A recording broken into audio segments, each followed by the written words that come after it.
मंच पर विराजमान संत वृंद, बाकी सभी समाजों के प्रमुख बंधुओं, उन सभी का अभिनंदन करते हुए, सभी का वंदन करते हुए मैं अपनी वाणी को प्रारंभ करूंगा। उसके पहले एक बार सुनते सुनते सुस्ती आ जाती है कभी कभी, मगर यहाँ पर महाराज जी जो है, पुलकित जी महाराज जोरदार जो है नारे भी लगवा रहे थे और हिंदुत्व की चर्चा भी कर रहे थे, इसलिए फिर से एक बार मैं जो जय घोष लगवाऊंगा। इधर के जितने भी बंधु बैठे हैं, जो पुरुष भाई बैठे हैं मेरे, उनके हाथ खड़े नहीं हो रहे। जय बोलने के लिए हमारी माताएं बहनें हाथ ऊंचे कर रही है, मगर यहाँ के लोग जो है वो बैठे बैठे नीचे गर्दन करके जो है वो केवल सुनने का आनंद ले रहे हैं। तो मेरे बात सबको जय घोष करना है, बोले हाथ ऊंचे करना है और मुट्ठी कसना है। मुट्ठी क्यों कसनी है कि हनुमान जी का जो घोटा था कि नहीं था घोटा, ऐसा घोटा बना के जो है हम नारे लगाएंगे। बोले भारत माता की। अभी आवाज पीछे के जो लोग बैठे हैं उन तक जा रही है, मगर उनकी आवाज मेरे तक नहीं आ रही है। बोले भारत माता की, भारत माता की, सत्य सनातन धर्म की, सियावर रामचंद्र की, उमापति महादेव की, पवन सुत हनुमान जी, धरती माता की, सबरी माता की, रानी दुर्गावती की, रानी कमलापति की, भगवान बिरसा मुंडा की, टंट्या मामा भील की। बहुत बढ़िया। अब लग रहा है कि जागृत हिंदू समाज के लोग यहाँ पर बैठे हुए हैं।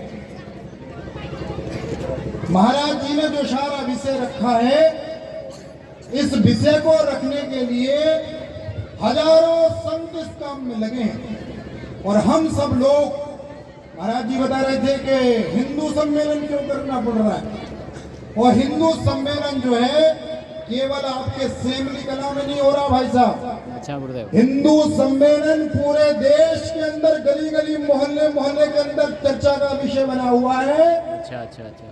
और एक दो हिंदू सम्मेलन नहीं हो रहे हैं, पूरे देश के अंदर 80,000 से भी ज्यादा हिंदू सम्मेलनों का आयोजन हो रहा है।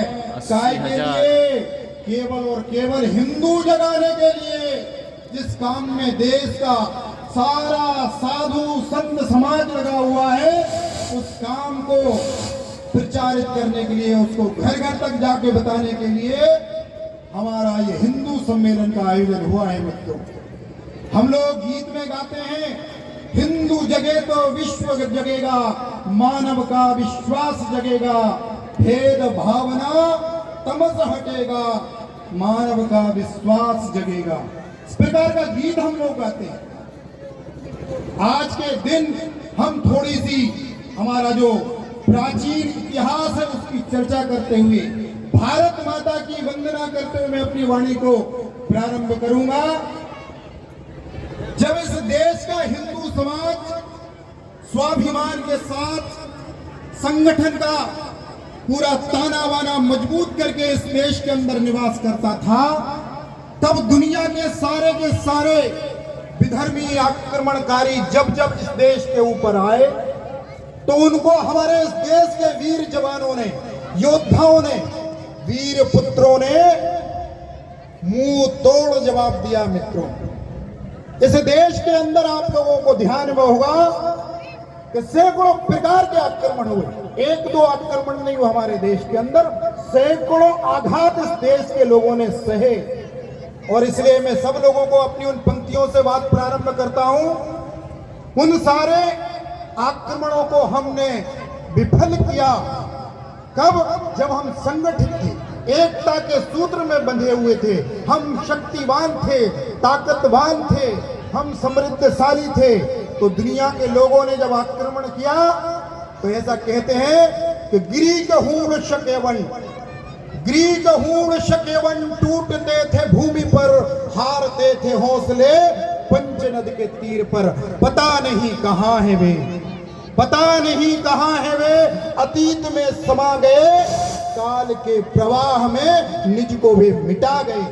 इस देश के अंदर शकों ने आक्रमण किया, कुषाणों ने किया, हूणों ने किया, यवनों ने किया, सिकंदर ने किया, डचों ने किया, मुगलों ने किया, हवसियों ने किया, और इस देश के अंदर अंत में अंग्रेज भी आक्रमण करने के लिए आए मित्रों। मगर जब हम एकता के सूत्र में बंधे हुए थे, हमारा देश देशभक्ति के लहरें ले रहा था, इस देश का प्रत्येक नौजवान देशभक्ति की बात करता था, उस समय हम लोगों ने उनको मिट्टी में मिलाने का काम किया। जितने भी आक्रमणकारी आए, उन आक्रमणकारियों को हमने वापस नहीं जाने दिया मित्रों। आज पूरी दुनिया के अंदर शक ढूंढिए, हूट ढूंढिए, कुषाण ढूंढिए, नहीं मिलेंगे। कहां चले गए? उनको हमने अपने हिंदू धर्म के अंदर दीक्षित कर लिया, हिंदू बना लिया। इतनी बड़ी हमारी पाचन क्षमता थी मित्रों इस देश की। मगर इसके बाद हमारे देश के अंदर मुट्ठी भर आक्रांता आए, मुट्ठी भर घुड़सवार आए, और हमारे देश के अंदर हजारों हजार मंदिर तोड़कर चले गए मित्रों। महाराज जी जिसकी चर्चा कर रहे थे, भगवान राम के उस भव्य मंदिर का ध्वस्त करने का सपना लेकर चला बाबर इस धरती पर आया, मगर उस बाबर को भी इस देश के राम भक्तों ने, हिंदुओं ने इतनी आसानी से राम मंदिर नहीं तोड़ने दिया मित्रों। इस देश के अंदर 1,75,000 हिंदुओं का बलिदान होने के पश्चात हमारे राम मंदिर को तोड़ पाया मित्रों। और वो राम मंदिर आज फिर से भव्यता के साथ, दिव्यता के साथ खड़ा हो गया। आज के ही दिन एक साल पहले 22 जनवरी 2026 हो गया। उस दिन लोगों ने जो है उसी मंदिर को लोकार्पित होते हुए अपनी आंखों से देखा, और इस देश के चप्पे चप्पे से एक ही आवाज आ रही थी। वो आवाज आ रही थी, चढ़ मुगलों की छाती पर, चढ़ मुगलों की छाती पर भगवा हमने लहराया है। कब्र से उठ के देख ले बाबर, मंदिर वही बनाया है, मंदिर भव्य बनाया है, मंदिर दिव्य बनाया है, और पहले से भी बड़ा बनाया है। जब जागृत होता है हिंदू समाज तो ऐसा शौर्य और वीरता का परिचय देता है मित्रों। हमने दुनिया को लूटने के लिए, दुनिया को हिंदू बनाने के लिए कभी प्रयास नहीं किया, मगर बर्बर आक्रमणकारी भारत के अंदर आए और हमारे मानविंदुओं को, मंदिरों को, देवी देवताओं को भग्न करने का दुस्साहस किया। और आज जागृत हिंदू समाज फिर से अपने तोड़े 30,000 मंदिरों को बात कर रहा है। उसमें से भगवान श्री राम का मंदिर हमने वापस ले लिया है मित्रों। और ये परिणाम जो है कोई 1-2 वर्षों के अंदर नहीं आया।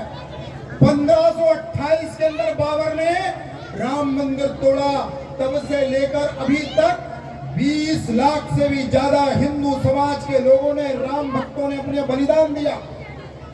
ये बलिदान बेकार नहीं जाना चाहिए।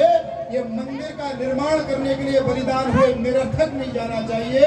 इसलिए 1980 के दशक में राष्ट्रीय स्वयंसेवक संघ, जिसका हम लोग शताब्दी वर्ष मना रहे हैं, उसने संकल्प किया कि इस आंदोलन को चलाने के लिए 30 वर्ष का लंबा समय चाहिए मित्रों, और 30 वर्ष का समय लगे, मगर राम का मंदिर बनना चाहिए। और राम मंदिर के लिए लोग